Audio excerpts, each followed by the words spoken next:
Halo, assalamualaikum warahmatullahi wabarakatuh. Adik-adik kelas 7, semoga dimanapun kamu berada, kamu dalam keadaan sehat. Baiklah, kita akan melanjutkan pembelajaran berikutnya, yaitu berupa materi dan perubahannya pada bagian perubahan zat. Let's check it out.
Pada pembelajaran sebelumnya, kita terakhir itu belajar tentang sifat-sifat zat ya kan, yaitu bagian sifat intensif.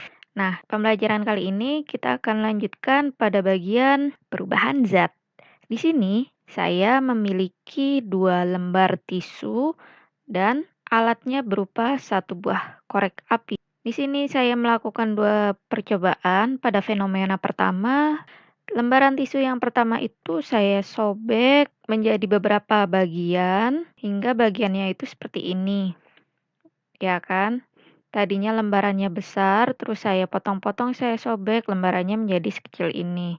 Nah, di fenomena kedua, saya melakukan percobaan berupa lembaran tisu yang kedua ini saya bakar menggunakan korek api.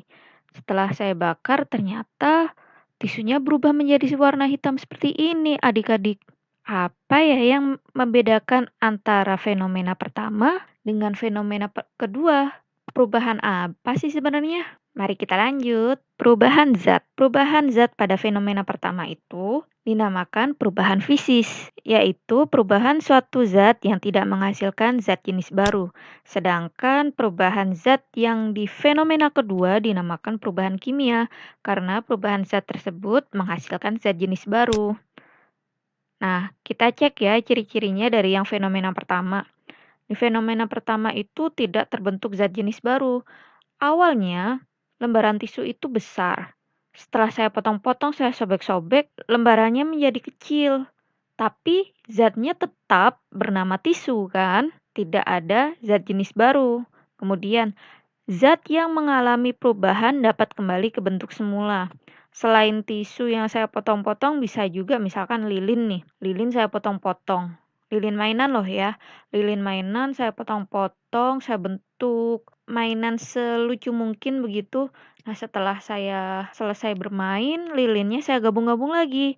Bentuknya bisa menjadi kebentuk semula kan ya adik-adik. Nah, ciri-ciri yang berikutnya yaitu perubahan yang terjadi hanya diikuti perubahan fisis. Nah, kita beralih ke fenomena kedua. Ciri-ciri dari perubahan kimia itu apa sih? Yang pertama itu terbentuk zat jenis baru. Awalnya itu berwujud tisu. Kemudian setelah saya bakar, wujudnya udah nggak kayak tisu kan, udah abu berwarna hitam. Nah, abu berwarna hitam itu dinamakan zat jenis baru. Ciri yang kedua, zat yang berubah tidak dapat kembali ke bentuk semula. Apapun benda yang dibakar menjadi abu tidak akan mungkin menjadi benda yang dibakar sebelumnya. Misalkan abu tersebut akan saya ubah menjadi kertas lagi. Oh, tentu tidak bisa. Nah, ini salah satu ciri dari perubahan kimia ya adik-adik. Next, ciri yang berikutnya perubahan yang diikuti oleh perubahan sifat kimia melalui reaksi kimia. Nah, reaksi kimia yang tadi pada fenomena kedua itu adalah proses pembakaran, ya adik-adik ya. Ciri yang terakhir, selama terjadi perubahan kimia, massa zat sebelum reaksi sama dengan massa zat sesudah reaksi. Nah, ciri yang terakhir pada perubahan kimia ini nanti akan adik-adik pahami jika sudah berada di jenjang SMA jurusan IPA. Oke, Next. Tadi kan ada perubahan fisis dan perubahan kimia. Kali ini saya akan menjelaskan perubahan fisis dulu ya. Perubahan fisis itu ada dua. Yang pertama perubahan bentuk, yang kedua adalah perubahan wujud. Contoh perubahan fisis di bagian bentuk adalah kayu diubah menjadi kursi, beras ditumbuk menjadi tepung beras, dan batu besar dipecah menjadi kerikil. Kayu diubah menjadi kursi, kursi mau dipindahkan kemanapun, siapapun yang menduduki kursi tersebut tetap terbuat dari kayu. Nggak mungkin berubah terbuat dari kardus atau besi, ya kan? Itu namanya perubahan fisis. Sedangkan di perubahan wujud itu contohnya es menjadi air, terus kapur barus berubah menjadi gas yang memiliki aroma. Nah, tentunya dari adik-adik kelas 7 ini pasti bisa memberikan contoh yang lebih banyak lagi ya mengenai perubahan fisis pada bagian bentuk maupun perubahan wujudnya. Next, perubahan fisis di bagian perubahan wujud zat. Ini faktor utamanya adalah berupa panas. Dan pembelajaran ini sudah pernah adik-adik dapatkan pada saat di SD ya. Misalkan nih, zat padat dipanaskan akan berubah menjadi zat cair, dinamakan mencair. Sedangkan zat cair jika didinginkan menjadi zat padat, itu dinamakan membeku. Kemudian cair berubah menjadi gas, prosesnya dinamakan menguap. Gas berubah menjadi zat cair, prosesnya dinamakan mengembun. Gas berubah menjadi padat, dinamakan deposisi, dan padat berubah menjadi gas, itu dinamakan menyublim. Nah, kalau zat padat berubah ke zat cair berubah menjadi zat gas, tuh adik-adik pasti dapat memberikan contohnya. Kemudian dari zat padat berubah menjadi zat gas juga. Adik-adik pasti sudah dapat memberikan contohnya. Yang kadang suka bingung adalah gas berubah menjadi padat. Itu aja sih contohnya. Misalkan dalam pembuatan kapur barus, awalnya itu berasal dari gas yang ada di alam, kemudian melalui beberapa proses kimia, diubah menjadi zat padat yang dinamakan dengan kapur barus yang biasa kalian temui pada minimarket ya adik-adik ya. Next, tadi kita sudah belajar perubahan fisis, sekarang kita beralih ke perubahan kimia. Tanda-tanda yang menyertai reaksi kimia.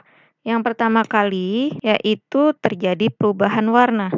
Contohnya nih, buah tomat yang belum masak berwarna hijau. Buah ini akan berubah warna menjadi merah saat sudah masak dan siap dipetik. Itu contoh yang pertama. Contoh yang kedua, besi menjadi berkarat. Contoh yang ketiga, roti menjadi gosong. Itu kan perubahan warna ya. Awalnya rotinya berwarna coklat karena kelamaan dipanaskan menjadi gosong berwarna kehitaman. Nah, tanda-tanda yang menyertai reaksi kimia yang kedua itu terjadi perubahan suhu. Contohnya singkong menjadi tape dan kedelai menjadi tempe. Kalau adik-adik memperhatikan Bunda belanja tempe, silahkan dipegang. Tempe itu ada sensasi hangat jika kamu sentuh. Nah, sensasi hangat ini berasal dari reaksi kimia. Kedelai diberi ragi, kemudian berubah menjadi tempe. Tanda-tanda yang berikutnya itu terbentuk gas. Contohnya saat tisu dibakar tadi, itu kan tadi kayak ada asap-asapnya gitu kan, ada gasnya. Kemudian saat kompor dinyalakan, contoh yang ketiga, karbit disiram oleh air.